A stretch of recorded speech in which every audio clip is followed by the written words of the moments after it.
Okay, hello everybody, I'm Antonio Aponte. In tonight's topic we're going to be discussing steroid use and the Baseball Hall of Fame.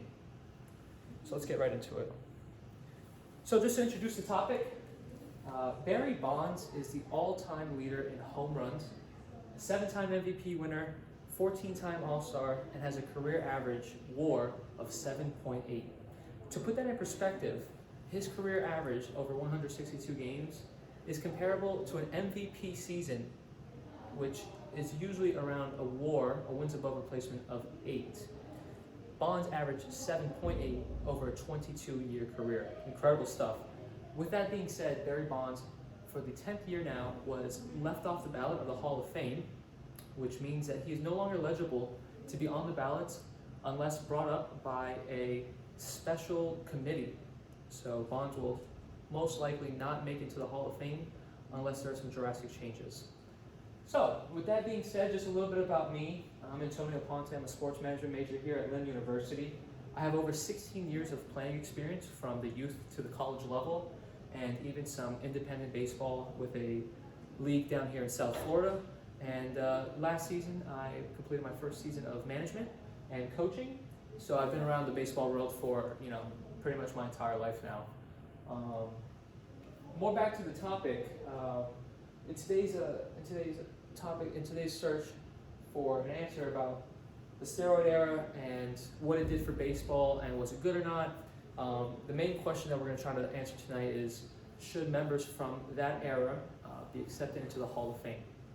And this is what you need to understand as we go through tonight's paper, is that steroids have been and continue to be a part of baseball. Just recently, Padres star Fernando Tatis was suspended for 80 games for steroid usage. This was this season. He's the star in San Diego. But with that being said, some players were still able to accomplish some incredible feats. Even though they use steroids, they've accomplished incredible things, and I believe that we need to highlight some of the accomplishments that they've had, even though they may have used steroids, because the things that they were able to do on a baseball field were still, at their time, way surpassed some of the other players in the league and league averages. Alright, so just some background information that we should know and what we should bring up. The biggest thing obviously tonight is what are steroids. These are not steroids that you would go to a doctor's office and get injected into you if you had an injury or anything like that. The steroids discussed tonight are anabolic steroids or performance enhancing drugs.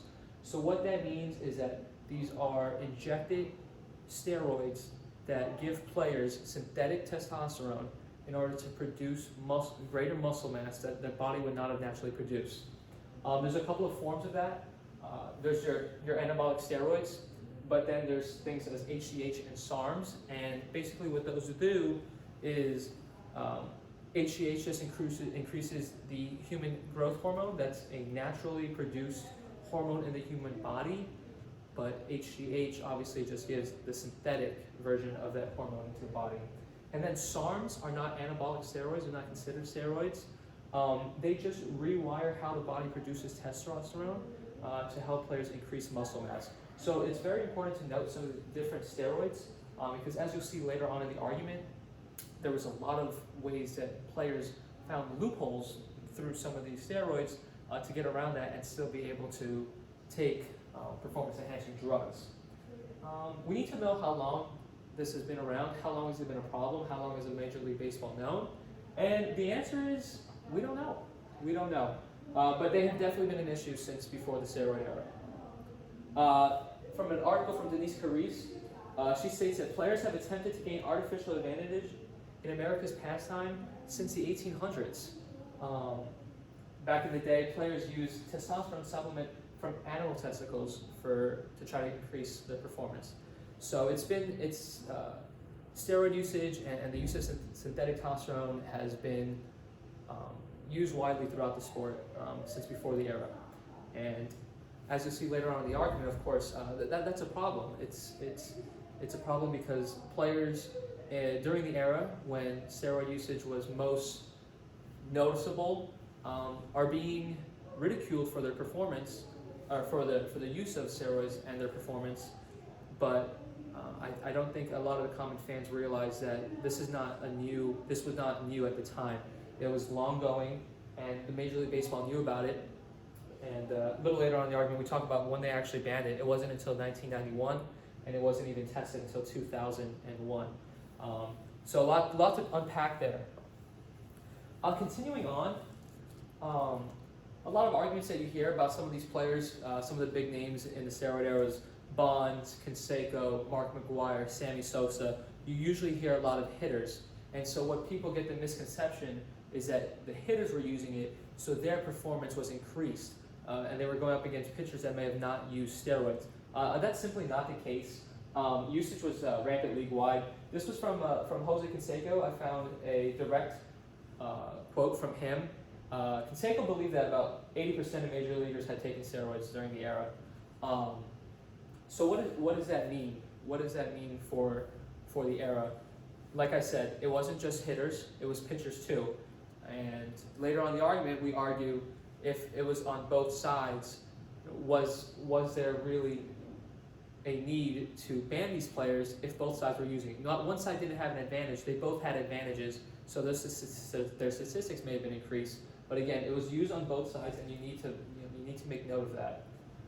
Furthermore, what were the measures used, to combat this use? And like I said, they weren't banned until 1991 and were untested until 2001.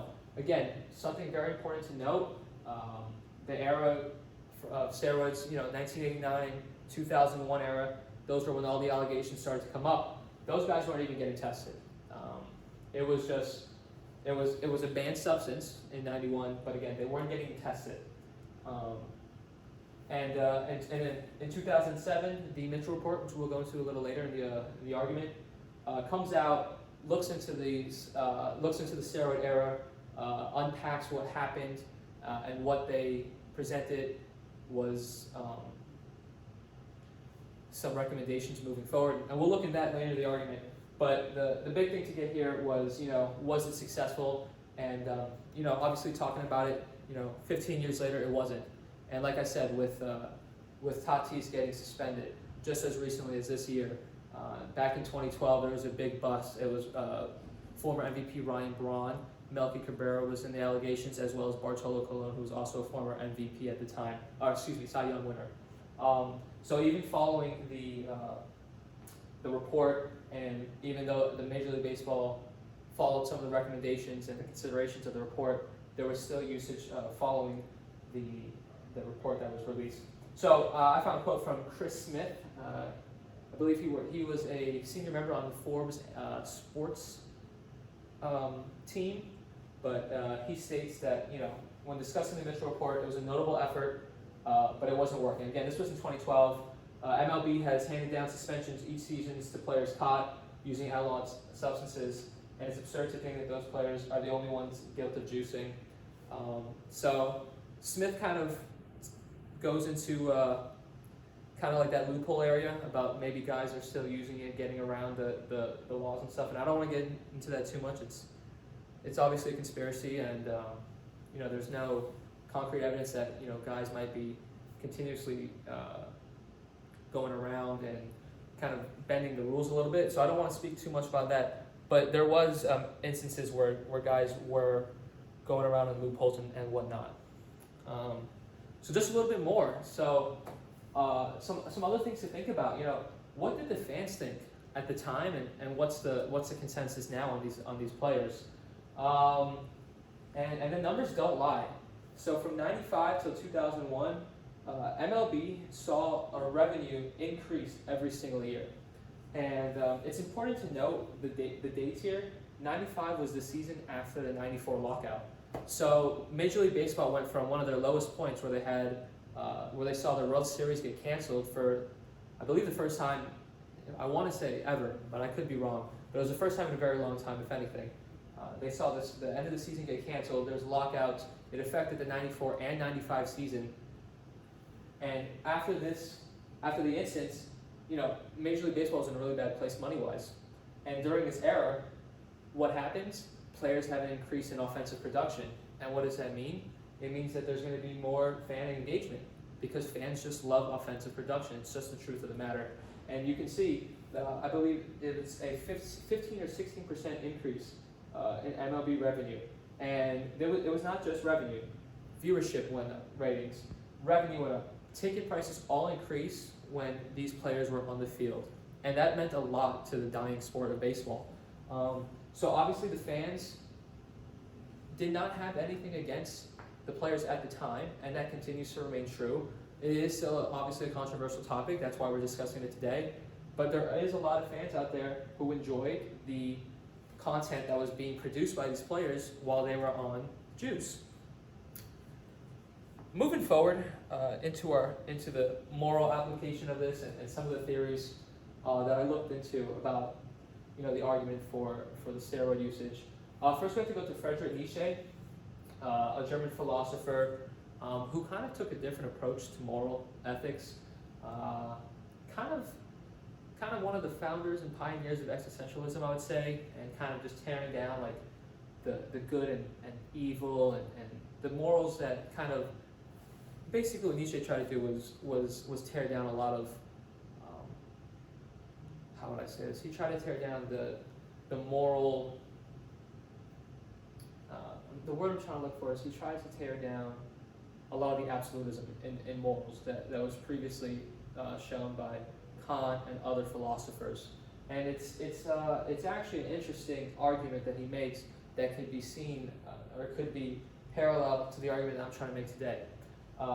Basically, like I said, he's trying to tear down Western ideology of morality, and in his work, The Genealogy of Morality,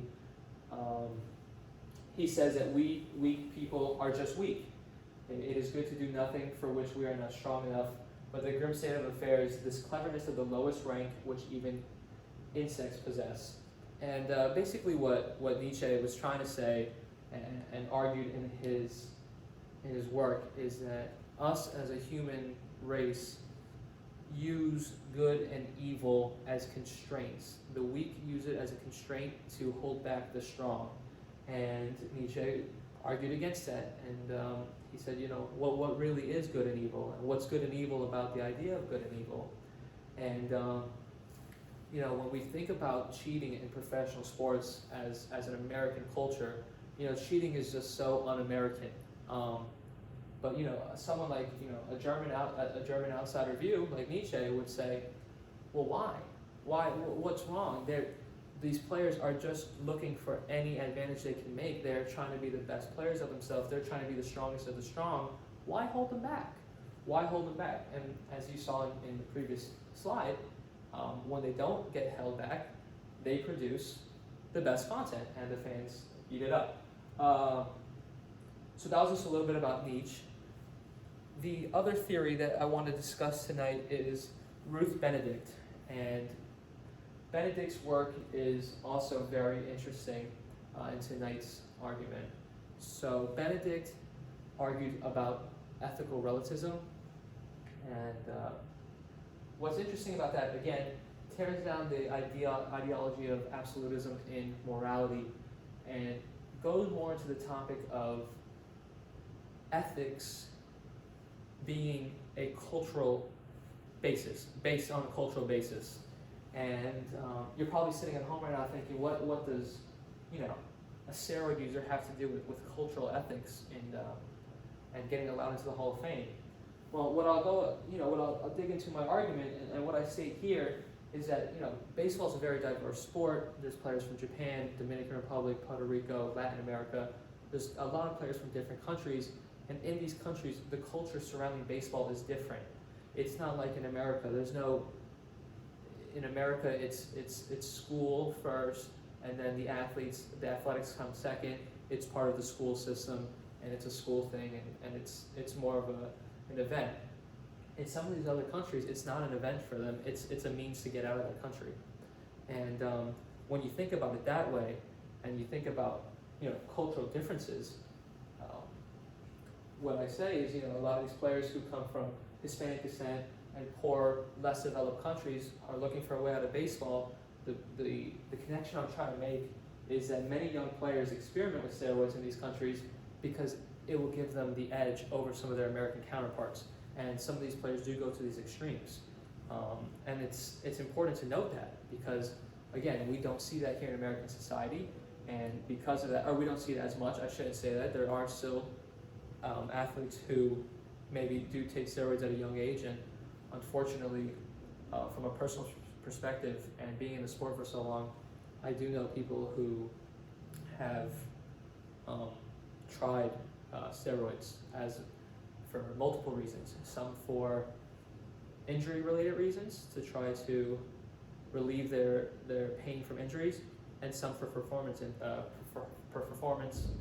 instances. So again, much more culturally acceptable in other countries, not as much here.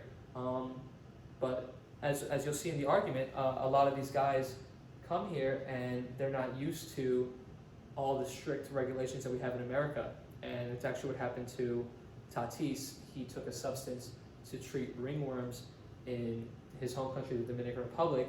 There was a drug in his cream that is banned here in America and banned obviously in the MLB, but it was just a ringworm. It was a ringworm cream.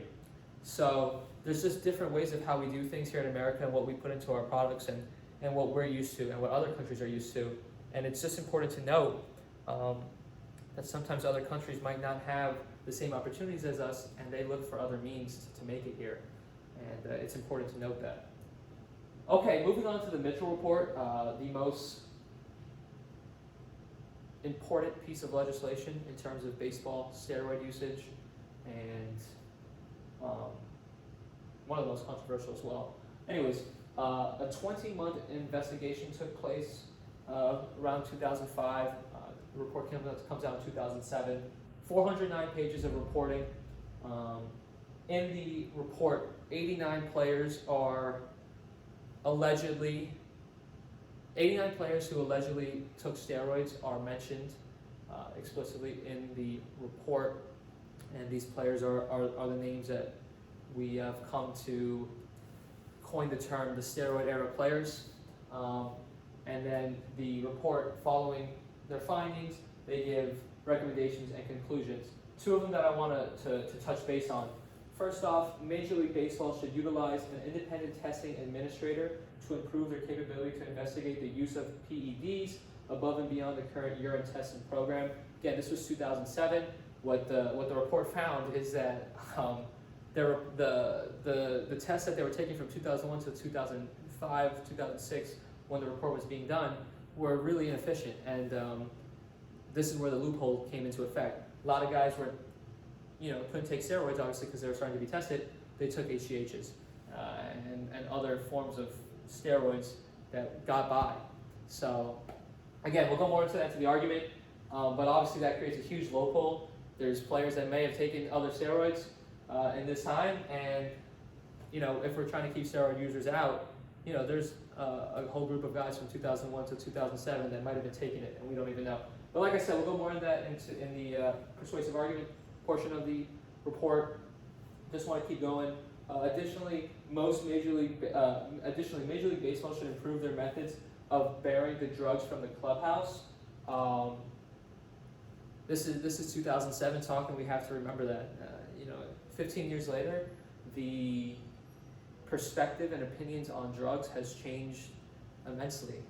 Lately, the Major League Baseball has taken marijuana off of their banned substance list, and even at the college level, I believe there was an increase from 30 grams of marijuana in one system. I think that has been up to about 150 grams. That's how much you can have on a drug test. So, like I said, we'll get into it in the arguments, but there's a change. There's a change in culture, and it goes back to what Benedict said. In the conclusion, again, something else I found very interesting. Mitchell states, while players that use illegal substances are responsible for their actions, that responsibility is shared by the entire baseball community for failing to recognize the problem sooner. In the report, Mitchell himself states that this was a baseball problem. It wasn't on the individual players, yet the Hall of Fame writers and the ones who vote in the players place the blame on them and not the league. And again, it's a problem. Why are we releasing a report that the Major League Baseball continues to go towards as its main source to deal with steroids, and we're just completely ignoring what he says in the report? It's a lot of picking and choosing. Also, conclusion. This is the conclusions 3 and 4, by the way. The fourth conclusion: an exhaustive investigation attempting to identify every player that has used illegal substances would not be beneficial. So what does that mean? There's a lot of steroid users in the Major League Baseball prior to 2005, and Mitchell just said, what he concludes is that era of baseball was that era of baseball. Let that be what it was, and then move forward. But again, 15 years later, we're still arguing whether or not those guys should be in the Hall of Fame. A lot of contradictory. So that gets us into the arguments about the report. It's outdated. It's unsuccessful. 15 years later, we are a society that is a little bit more liberal on drugs, and we have had instances in the MLB where guys have lost their lives because they're not able to talk out about some of the issues that they face and the mental health problems that they have, and it's led to some deaths. Unfortunately, here in Miami, Jose Fernandez passed away in a boating accident, and drugs were found in his system. Tyler Skaggs, I believe that was 2020, with the opioid incident. Unfortunately, these guys are pushed to the limit at the major league level and minor league level as well, and they look towards drugs as a way of coping. And that 15 years ago, that conversation wouldn't be made, it wouldn't happen. And the conversations are changing, and it's time that we have to relook at the report in today's society. And like I said, it's just unsuccessful. The report was unsuccessful. After the report came out, it didn't stop steroid usage. It didn't stop human growth usage. It didn't stop players from finding ways to cheat. And obviously that's an issue because the loopholes were created. But guys were finding sneaky ways to do it, and like I said, players are dying from drug usage. And as baseball is a business, rather than protecting their players by maybe providing them help, assistance, or finding a safe way to, finding a safer way, finding a different path to steroid usage, they're just banning it. They're doing the exact opposite. And this can actually go back to morally, what Aristotle argued with his summum bonum and with virtue. The Major League Baseball, after allowing the drug, after it being rampantly used for 100 years or so, puts a hard stop on it. That's extremely excessive in one case, and of course it's extremely excessive to just go out there and continue this to happen. But Major League Baseball didn't find a medium, and that's why the report was just unsuccessful. And at the end of the day, the report never gave any concrete evidence that the 89 players mentioned took performance-enhancing drugs. They never stated that those players actually took them. They just had allegations, testimony, so on and so forth. So we are, and by we I mean the Baseball Hall of Fame writers, are blackballing these members from this time period based off allegations in this report. And to me, that's ridiculous. From a moral standpoint, again, I've been back and forth already with it, but we have to understand different cultures. This is speaking from personal experience and from conversations that I've had with people from the Dominican Republic. In that country, baseball is considered a poor man's sport, and that's just the truth of the matter. The poorer children usually play baseball to try to get off the island and to America. And they will do anything they can to make it. And what you see there is they spend the majority of the day on a field in academies. There's barely time for school, and they put players through a lot of extremities in order to try to make them up to par. And what I mean by that, I have a story actually. One of the guys that I was talking to, he asked me not to be mentioned by name, but what he told me is what they do in the Dominican Republic. They will give players steroids, young age players, and what they'll also do is they'll take softballs, throw them out onto the field, let it rain, waterlog the balls, and actually shoot nails into the ball to make it as heavy as possible and make the kids throw it and throw it and throw it. So they're making them stronger physically through the steroids and then strengthening the arm to try to make them throw hard, which is obviously one of the important parts about baseball. That's the culture there. That's how it is. That's how they get off the island. That's how they make money playing baseball. Something we don't see here. It's not like that here. But that doesn't mean that we just have to turn a blind eye to what's really going on. It's a dark part about baseball, but it's how those guys get off the island. And we as baseball fans and as a community, first of all, need to call it out, but we need to provide some sort of safer way to go about doing business in these international camps and academies. So we have to understand that there is different cultures around this, and a lot of guys and a lot of those guys from that era, and still, like I said, till today, know a different culture. They have a different opinion on steroid usage. For them, it's just something they take to make it to the next level. It's a part of their path to the major leagues. Whereas here, it might be hiring coaches, private lessons. It's just those things aren't available in those countries. They don't have the money. So different cultures are very important. Moving on, just some more arguments going backwards here. Like I said, it's more than likely that there's people in the Hall of Fame right now that took steroids. And we might not want to admit that or turn a blind eye to it, but that doesn't mean it's not true. So what does that mean for the steroid era baseball? What is the message we're sending?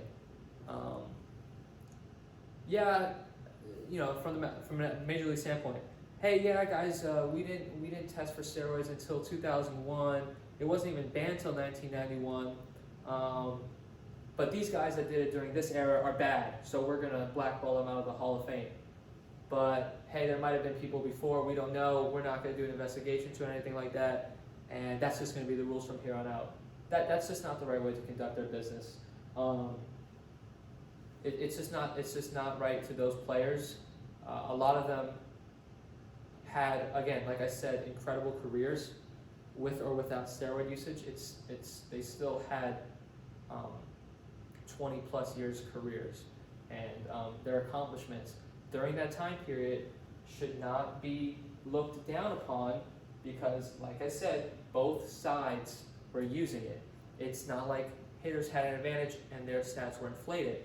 No, pitchers were using it as well. Their strikeout rates were inflated. They were throwing the ball harder, which you can go down the path and say it was harder during this time period, right? Pitchers were throwing harder, hitters were throwing harder. It's hard to be successful then. It's hard to be successful in that era. But there was guys that did it.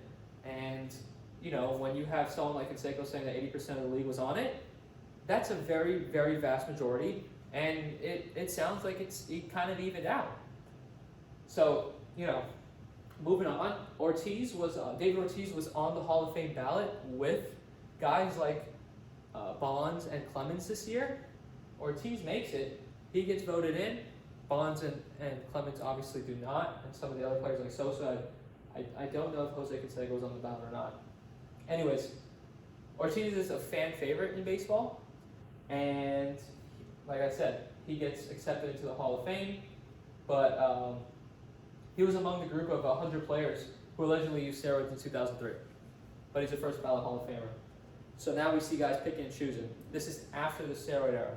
Again, it's alleged that he used the steroids, never proven, but he was on that list. And what is the message that MLB is trying to convey? It's just that era of baseball is going to get blackballed. Is it just the controversy that came from it that's blackballing them? Do fan favorites get a leg up? So it's very mixed. There's no clear cut one rule for all of MLB on who they accept and why they accept them, and to me that's ridiculous.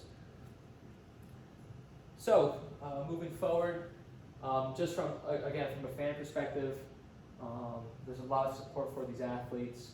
They brought in revenue, and they helped a struggling sport, and that alone was very big for the sport.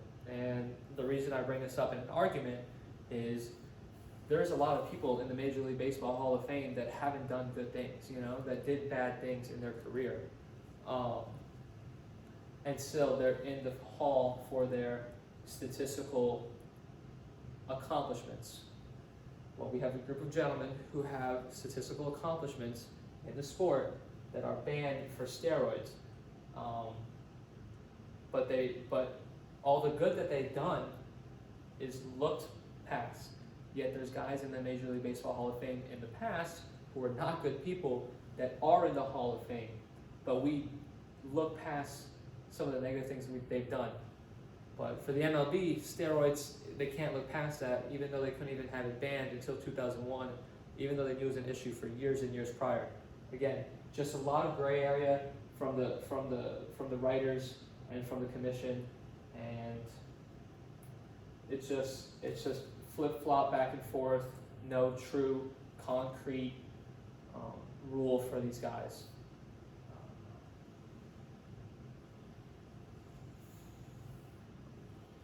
So just to conclude, if there's anything to take away from this report today, from this research, is that the climate continues to change in Major League Baseball and in America on drugs, steroids, business ethics, and sports. As this continues to change, it's time for Major League Baseball to finally come out and say, there was an era of steroids, we need to recognize that, and but we also need to recognize that these players were excellent in their craft. And when you have guys who were never proven through a test during the time period to have taken steroids, and again, there's just allegations following the time period, that's not concrete enough for me to keep them out of the Hall of Fame. And I'll just finish with this. This is a comparison of Ray Schalk and Barry Bonds. Ray Schalk played 17 years, Bonds 22. Schalk had about half the amount of plate appearances as Barry Bonds, little over half the at-bats, had about over 3 times less runs than Barry Bonds, over half the amount of hits that Bonds had. He had 199 doubles compared to Bonds' 601. He had 11 home runs compared to Bonds' 762, and almost 4 times less the amount of RBIs that Bonds had, and the list goes on. Schalk also had a career WAR of 3.3 compared to Bonds' 7.8. The point of this is that Ray Schalk is happily in the Baseball Hall of Fame, and when you have numbers like this, it's impossible to be left off the Hall of Fame. So I hope this research topic was of interest to you, and I hope you guys are able to take some stuff away from this and open your mind to a different perspective, because in this country we have a pretty concrete, pretty solidified stance against cheaters and steroids, but it's time that we stop turning a blind eye to some of these guys and some of the the accomplishments that they were able to achieve in an era where a lot of men were using it. If you have any questions, please feel free to reach out to me on LinkedIn. My name is Antonio Aponte. You can find me there, or you can always send me an email. Thank you so much.